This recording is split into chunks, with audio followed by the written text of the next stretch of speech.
Monsoon ಆರಂಭ ಆಗ್ತಾ ಇದ್ದಂತೆ ಕೋಲಾರ ಜಿಲ್ಲೆಯಲ್ಲೂ ಕೂಡ ಸಾಂಕ್ರಾಮಿಕ ರೋಗಗಳ ಭೀತಿ ಅನ್ನುವಂಥದ್ದು ಹೆಚ್ಚಾಗ್ತಾ ಇದೆ. ಫೀವರ್ ಅಂದ್ರೆ ಡೆಂಗ್ಯೂ ಆಗಿರ್ಬೋದು, ವೈರಲ್ ಫೀವರ್ ಆಗಿರ್ಬೋದು, ಮಲೇರಿಯಾದಂತಹ ಜ್ವರಗಳು ಜಿಲ್ಲೆಯಲ್ಲಿ ಹೆಚ್ಚಾಗುವ ಮೂಲಕ ನಾನಾ ಬಗೆಯ ಜ್ವರ ಜಿಲ್ಲೆಯ ಜನರನ್ನ ಆತಂಕಕ್ಕೆ ತಳ್ತಾ ಇದೆ. ಕಳೆದೊಂದು ತಿಂಗಳಿಂದ ಕೋಲಾರ ಜಿಲ್ಲೆಯಲ್ಲಿ ವೈರಲ್ ಫೀವರ್, ಡೆಂಗ್ಯೂ, ಮಲೇರಿಯಾ ಪ್ರಕರಣಗಳ ಸಂಖ್ಯೆ ಹೆಚ್ಚಾಗಿದ್ದು ಕಳೆದ ಒಂದು ತಿಂಗಳಲ್ಲಿ 47 ಡೆಂಗ್ಯೂ ಪ್ರಕರಣ ಪತ್ತೆಯಾಗಿದೆ. ಕೋಲಾರ ಜಿಲ್ಲೆಯಲ್ಲಿ ಈ ಸಲ ನಿರೀಕ್ಷೆಯಂತೆ ಮಳೆಯಾದ ಹಿನ್ನೆಲೆ ಸೊಳ್ಳೆಗಳ ಉತ್ಪಾದನೆ ಹೆಚ್ಚಾಗ್ತಾ ಇದೆ.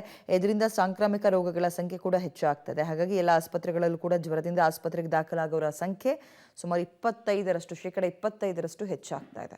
ರಾಜ್ಯವೂ ಸೇರಿದಂತೆ ಗಡಿ ಜಿಲ್ಲೆ ಕೋಲಾರದಲ್ಲೂ ಡೆಂಗ್ಯೂ ಪ್ರಕರಣಗಳು ಇತ್ತೀಚೆಗೆ ಹೆಚ್ಚಾಗ್ತಾ ಇರ್ತಕ್ಕಂಥದ್ದು. ಅದರಂತೆ ನಾವು ನೋಡೋದಾದ್ರೆ ಇವತ್ತು ಕೋಲಾರ ಜಿಲ್ಲಾಸ್ಪತ್ರೆ ಆವರಣದಲ್ಲಿದ್ದೇವೆ.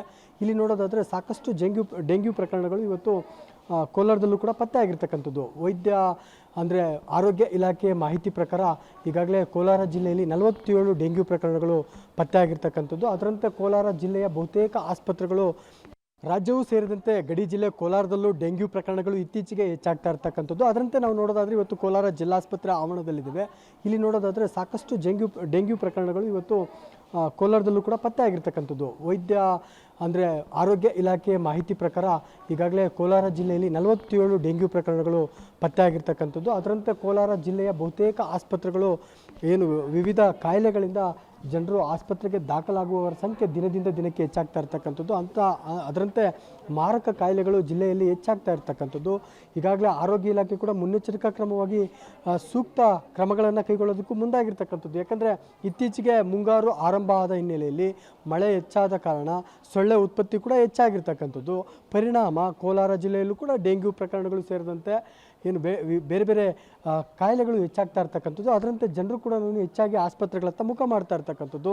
ಕೋಲಾರ ಜಿಲ್ಲಾಸ್ಪತ್ರೆ ಆವರಣದಲ್ಲೂ ಕೂಡ ಸಾಕಷ್ಟು ಜನರು ಆಸ್ಪತ್ರೆಗಾಗಿ ದಾಖಲಾಗ್ತಾ ಇರುವಂಥ ದೃಶ್ಯಗಳು ಸಾಮಾನ್ಯವಾಗಿ ಕಂಡು ಬರ್ತಾ ಇರ್ತಕ್ಕಂಥದ್ದು. ಇದನ್ನು ಕೋಲಾರ ಜಿಲ್ಲಾಸ್ಪತ್ರೆ ಮಾತ್ರ ಅಲ್ಲ, ಕೋಲಾರ ಜಿಲ್ಲೆಯ ಬಹುತೇಕ ಖಾಸಗಿ ಆಸ್ಪತ್ರೆಗಳು ಸೇರಿದಂತೆ ಜಿಲ್ಲೆಯ ಪ್ರಾಥಮಿಕ ಆರೋಗ್ಯ ಕೇಂದ್ರಗಳು ಜೊತೆಗೆ ತಾಲೂಕು ಮಟ್ಟದ ಆಸ್ಪತ್ರೆಗಳಲ್ಲೂ ಕೂಡ ಒಳ ರೋಗಿಗಳ ಸಂಖ್ಯೆ ಹೆಚ್ಚಾಗ್ತಾ ಇರ್ತಕ್ಕಂಥದ್ದು. ಅದರಂತೆ ಜಿಲ್ಲೆಯಲ್ಲಿ ಅಂಟು ರೋಗಗಳು ಅಂದರೆ ಡೆಂಗ್ಯೂ, ಚಿಕನ್ ಗುನ್ಯಾ ಜೊತೆಗೆ ಮಲೇರಿಯಾ ಅಂತ ಜ್ವರಗಳು ಹೆಚ್ಚಾಗ್ತಾ ಇರ್ತಕ್ಕಂಥದ್ದು. ಜೊತೆಗೆ ಬೆಡ್ಗಳು ಕೂಡ ಫುಲ್ ಆಗಿರ್ತಕ್ಕಂಥದ್ದು ನಾವಿಲ್ಲಿ ಕಂಡು ಬರ್ತಾ ಇರ್ತಕ್ಕಂಥದ್ದು. ಯಾಕಂದರೆ ಡೆಂಗ್ಯೂ, ಚಿಕನ್ ಗುನ್ಯಾ ಜೊತೆಗೆ ಮಲೇರಿಯಾ ಅಂತ ಪ್ರಕರಣಗಳು ಹೆಚ್ಚಾಗಿ ಕಂಡು ಬರ್ತಾ ಇರುವ ಹಿನ್ನೆಲೆಯಲ್ಲಿ ಒಳ ರೋಗಿಗಳ ಸಂಖ್ಯೆ ಹೆಚ್ಚಾಗ್ತಾ ಇರ್ತಕ್ಕಂಥದ್ದು. ಅದರಂತೆ ಸಾಕಷ್ಟು ಜನರು ಕೂಡ ಈಗಾಗಲೇ ಆಸ್ಪತ್ರೆಗೆ ದಾಖಲಾಗಿ ಚಿಕಿತ್ಸೆಯನ್ನು ಪಡೆಯೋದಕ್ಕೆ ಮುಂದಾಗಿರ್ತಕ್ಕಂಥದ್ದು. ಅದರಂತೆ ಕೋಲಾರದಲ್ಲೂ ಕೂಡ ಗಡಿ ಜಿಲ್ಲೆ ಕೋಲಾರದಲ್ಲೂ ಕೂಡ ಡೆಂಗ್ಯೂನಂತಹ ಮಾರಕ ಜ್ವರಗಳು ಹೆಚ್ಚಾಗ್ತಾ ಇರ್ತಕ್ಕಂಥ ಹಿನ್ನೆಲೆಯಲ್ಲಿ ಈಗಾಗಲೇ ಆರೋಗ್ಯ ಇಲಾಖೆ ಜೊತೆಗೆ ಜಿಲ್ಲಾಡಳಿತ ಕೂಡ ಮುನ್ನೆಚ್ಚರಿಕಾ ಕ್ರಮಗಳನ್ನು ಕೈಗೊಳ್ಳೋದಕ್ಕೆ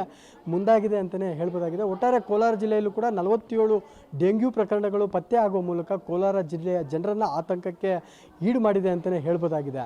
ಕ್ಯಾಮರಾಮನ್ ಮದನ್ ಜೊತೆ ರವಿ, ಪಬ್ಲಿಕ್ ಟಿವಿ, ಕೋಲಾರ.